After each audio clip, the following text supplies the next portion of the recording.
তো ফ্রেন্ডস এখন ওই 4:20 বাজে, সবাই রেডি হয়ে গিয়েছি, আজকে যাচ্ছি আমরা বাবুঘাটে। চলো তোমরাও সাথে থাকো, আমাদের টুকটাক ভিডিও শেয়ার করবো। চলো, গুড মর্নিং। Good morning. গোপালকে তুলে দিয়েছি, গোপালকেও তুলে দিয়েছি, গোপালকে তুলে খেতে দিয়ে তারপর বেরোচ্ছি। চলে এসেছি বাবুঘাটে। ওখানে তো তোমাদের সাথে কথা বলছিলাম, আর এত বাইরে থেকে ওই মহালয়া চলছে, মানে মাইকে আওয়াজ আসছে আর কি এত বেশি, বিভিন্ন গান টান চলছে, তো সেইগুলো দিলাম না। আর বৃষ্টির জন্য শিয়ালদাতে অনেকক্ষণ তো আটকে পড়ে গিয়েছিলাম, না হলে কিন্তু অনেক আগেই আমরা চলে আসতাম। যাই হোক, এখানে অনেকটা ভিড় আছে, আর আমরা যতবারই যাই এই ঘাটটাতেই স্নান করি, তো সেই জন্য সেই ঘাটে চলে গেলাম। আর দেখছো সোনাই রেনকোট পরা, আর শিয়ালদা তো পুরো চত্বরটাই জলে জল হয়ে গেছে, জমে গেছে জল, এতই বৃষ্টি হয়েছে। তো সেই জন্য আর কি সোনাইও একটু পাটাগুলো ভিজে গেছে, মানে সকাল সকাল বেশ ওয়েদারটা ভীষণই খারাপ হয়ে গেছে। যাই হোক, দেখলে ওই যে স্পিড বোট গেল, আর এই যে বাবুঘাটের এই যে এই নদীর বেশ সুন্দর লাগে বলো, প্রাকৃতিক সৌন্দর্য এত সুন্দর।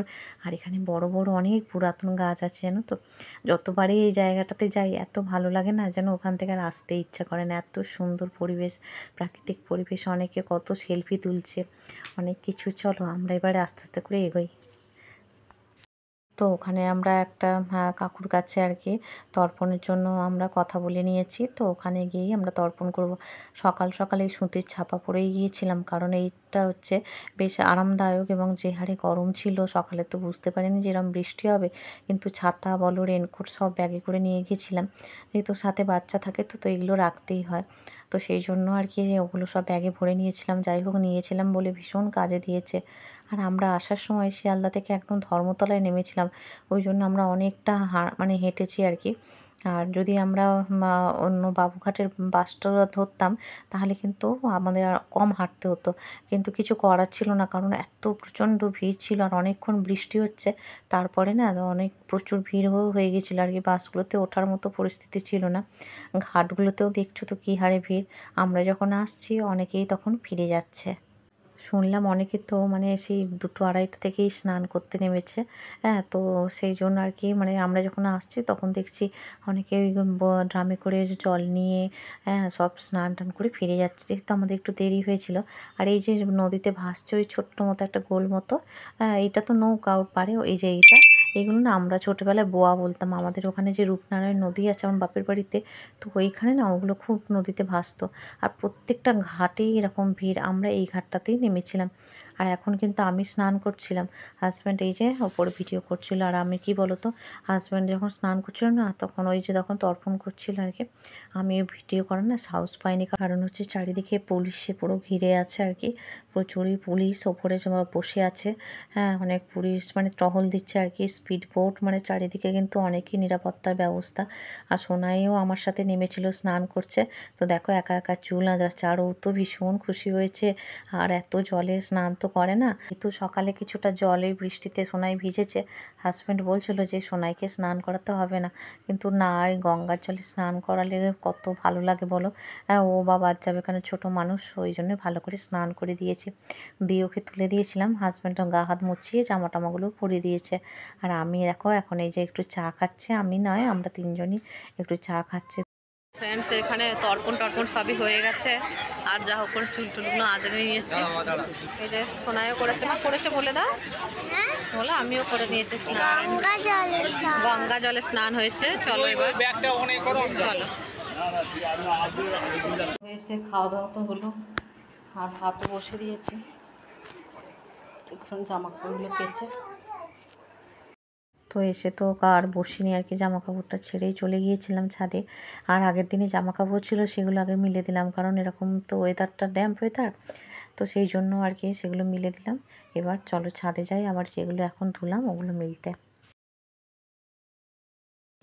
আবার এগুলো কাচলাম, এখনো এক বালতি কাঁচা আছে, সেগুলোও দেবো আস্তে আস্তে। দেখো দিয়ে গেছি তখন, এই যে তখন দিয়ে গেছি, এসেই চলে এসেছিলাম ছাদে। সময় নষ্ট করলেই মুশকিল, কারণ যে কোনো সময় বৃষ্টি আসে, ওই জন্য আর কি। চলো মিলে দিই তাকে চটপট করে, এই যে মেঘ ডাকছে খুব, মিলে দিই চলো। আজ তো মহালয়া ছিল, তো ওই জন্য আগের দিন আর কি আমার ওই সামনের ঘরটার পর্দাগুলো সব কেচে দিয়েছিলাম। কেচে আর দেখো এই যে কিছুটা শুকিয়ে গিয়েছিল, দু একটা একটু ভিজে ভিজে ছিল, যেগুলো বেলায় কাচা হয়েছিল, তো সেগুলো মিলে দিয়েছিলাম সকালবেলায় ওই এসে আর কি। আর এখন বেশ 7 ঘন্টা হয়ে গেছে, এখন আবার এগুলো কাচাকুচি করে মিলতে দিলাম। আর তার মধ্যে যেটুকু টানা মানে শুকনো হওয়ার ছিল সেগুলো শুকিয়ে গেছে। সোনার জামা কাপড় আমার হাজব্যান্ডের সবার, যেহেতু গঙ্গার জল তো একটু মানে নোনা বা বালিগুলো তো থাকে, তো সেই জন্য ভালো করে সার্ফ দিয়ে এগুলো ধুয়ে কেচে দিলাম। আর আজকের মনটা না সত্যি অনেক মানে শান্তি হলো। বেশ মানে 2 বছর ধরেই ভাবছিলাম, 2 বছর তো যাওয়াই হয়নি, লকডাউন থেকে 2 বছর কেন 3 বছরের মতো যাওয়া হয়নি আর কি, যে তর্পণে। এক কারণ হচ্ছে এই লকডাউন করে, তারপরে আগের বছর তো আমার পায়ের রকম একটা বড় বিপদ হলো, তো সেই জন্য আগের বছর তো কিছুই আমরা করতে পারিনি। তো এবছর আর কি করতে পারলাম। যাক, আমার 2-3 বছর ধরেই একটা মানে মনে মনে ইচ্ছা ছিল যে আমি গঙ্গায় একটু ভালো করে স্নান করব। অনেক সময় উদ্যোগ নিয়েছি, কিন্তু সেটা পূরণ করতে পারিনি। যাই হোক, এবারে আবার হলো। খুবই মনটা ভালো লাগছে। যাক, জামা কাপড়গুলো মিলে দিই। আর হাজব্যান্ডেরও খিদে পেয়েছে খুব, তো হাজব্যান্ড ওদিকে হচ্ছে একটু চা খেয়ে আবার একটু সবজিপাতি আনতে গেল নরেন্দ্রপুর। তো আনার পর তারপরে আমি রান্নাটা বসাবো, তো ভাতটা বসিয়ে দিয়েছি, ভাত আর আলু সেদ্ধ বসিয়ে দিয়েছি। আজকে বিশেষ রান্নার ঝামেলা রাখবো না। আর ছাদে যখন এলাম, এই চলো ফুলগুলো দেখিয়ে নিই। আমার নতুন অ্যালামন্ডা গাছে এবছরই প্রথম ফুল দিচ্ছে। আগের গাছটা তো ফুল দেয়, আর এই গাছটাতে এবারে প্রথম ফুল দিচ্ছে। কলকে ফুল, নয়নতারা ফুল, যেটা ভাইয়ের বাড়ি থেকে এনেছিলাম, গাছটা বেশ সুন্দর ফুল দিচ্ছে। এদিকে সোনাই দেখো নিচে এসে তো খেলা শুরু করে দিয়েছে। ও আসার পর সকাল থেকে তো আর খেলতে পারেনি, ওখানে ছিল আর ঘুরেছে। এবার এসে এই যে এক ব্যাগ খেলনা ঢেলে ও খেলা করছে। আর আমি ওপর থেকে যেগুলো শুকিয়ে গিয়েছিল এসে আবার এগুলো পাট করে নিলাম, কারণ প্রচুরই কাজ আজকে হাতে আছে। আর মহালয়ার দিন ঘরটা এরকম অগোছালো হয়ে পড়ে থাকতে কিছুতেই দেওয়া যায় না। আর ভোরবেলা উঠে আমি ঘর টর মুছেই তারপরে গিয়েছিলাম, জানো তো, গোপালকে খেতে দিয়ে, তোমাদের তো বলেছি। আর যেহেতু ঘর মোছা ছিল অতটা চাপ নেই। আর আমি দুপুরে ভালো করে আরেকবার গা ধুয়ে মাথায় আবার জল ছড়িয়ে আবার হচ্ছে পূজাটা দেবো, যেহেতু রান্নাবান্নার কাজটা করছি তো। আর এই বিশেষ দিনে মানে পূজা অর্চনার কাজটা ঠিকঠাক করতে না পারলে মনটাও শান্তি লাগে না। অন্যবারে আমরা না যাই পূজা দিতে, মানে মন্দিরে তো দিতে যাই। এবারে আর যাওয়া হলো না, কারণ ওই বৃষ্টির জন্য দেরিও হয়েছিল। আর ব্যাগটা ভারী হয়ে গেছিলো গঙ্গা জল আনতে আর কি, ড্রাম আনতে। তো সেই জন্য আর যাওয়া হলো না। ঘরের ঠাকুরকে ভালো করে পূজা দেবো আর কি। আর এখন স্নান করাবো, সব কিছু করবো। আর কাজ করতে করতে একটু জলও খেয়ে নিচ্ছি না, তো জলটা সকাল থেকে তো বিশেষ খাওয়া হয়নি, কারণ ওই জন্য জলটা ভালো করে খাচ্ছি। আর এখানে সব জামা কাপড়গুলো যে যার আলাদা আলাদা করে ফোল্ড করে নিচ্ছি। একেবারে শোকেসে আলমারিতে যেখানে যা রাখার সেগুলো রেখে দেবো। ঘরটা আমি চাইছি একটু ক্লিন করে একদম জানলাটা কপাট সব খুলে একটু ভালো করে হাওয়া বাতাস আসার জন্য, পরিষ্কার যাতে দেখায় আর কি। আর যে কোনো জিনিস যখন করি আমরা, দেখবে তার উপর মনের উপর ভীষণ প্রভাব ফেলে। সেটা ছোটো কাজ হোক বড়ো কাজ হোক, যখন ঘর তোমার পরিষ্কার থাকবে দেখবে মনটা কত খুশি থাকে। আর চারিদিকে অগোছালো থাকলে না ভীষণ মনটা অস্থির লাগে। আর এই যে সব, আর দেখো এই যে সোনাইয়েরগুলো আমার, তারপরে এদিকে সোনাইয়ের স্কুল ড্রেস, আর এদিকে পর্দা, আমার নাইটিগুলো সব আলাদা আলাদা করে, হাজব্যান্ডের জামা কাপড় সব আলাদা আলাদা করে রেখেছি। তারপরে আমার রান্নাও এদিকে হয়ে গিয়েছিলো। আর এদিকে পুজোর জোগাড় করতে চলে এলাম। হাজব্যান্ড ফুল এনে দিয়েছে, গোপালের জামা কাপড়গুলো এখানে সুন্দর করে রাখলাম। আর এখন গোপাল সোনা রাধারানী দিয়ে গোপাল সোনাদের গঙ্গা জল মিশিয়ে ভালো করে একটু স্নান করিয়ে দিই। আর ওদিকে রেকাপগুলো ধুয়ে এনেছি, এনে ওখানে রেখেছি জল ঝরিয়ে। কারণ হচ্ছে জল নালে থাকলে তো ওই নকুলদানাগুলো দিই বা প্রসাদ যেগুলো দেবো সেগুলো ভিজে যায়। তোমাদের সাথে গল্প করতে করতে আমার এদিকে দেখো গোপাল সোনাদের জামা পরানো হয়ে গেছে। আর এখানে সুন্দর করে সাজুগুজু করিয়ে দিলাম। আর হাজব্যান্ড তুলসী পাতা, বেলপাতা সব কিছুই এনেছিল, তো সেই জন্য সুন্দর করে সমস্ত দেবদেবীদের ফুল, তুলসী পাতা, বেলপাতা, যেগুলো যে যে দেবদেবীকে আমি নিবেদন করি সেগুলো সুন্দর করে নিবেদন করেছি। হাজব্যান্ড এনেছিল লাড্ডু, তো লাড্ডু এখানে নিবেদন করেছি। আর হচ্ছে লোবান ধূপ জ্বেলেছি, মোমবাতি জ্বেলেছি। আজকে কিন্তু প্রদীপটা এখন জ্বাললাম না, প্রদীপের মানে সলতে টলতে করতে হবে বলে। অনেকটা বেলা হয়ে গেছে তো, সোনাইয়েরও খিদে পেয়ে গেছে, সোনাইও অস্থির করছে। ওটা করেই চট করে দেখে দেখো সব নিয়ে চলে এসেছি। আলু সেদ্ধ, ডাল, আর টমেটো দিয়ে ডাল করেছি, ভেন্ডি সেদ্ধ, উচ্ছে সেদ্ধ।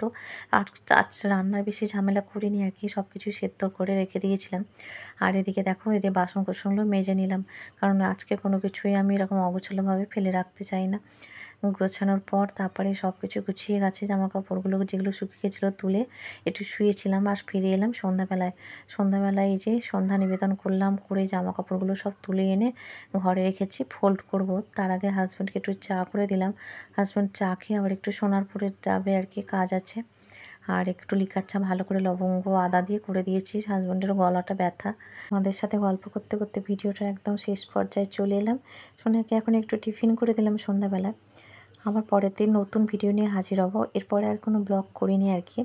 সবাই ভালো থেকো, নতুন ভিডিওর সাথে আবার নতুন দিনে দেখা হবে।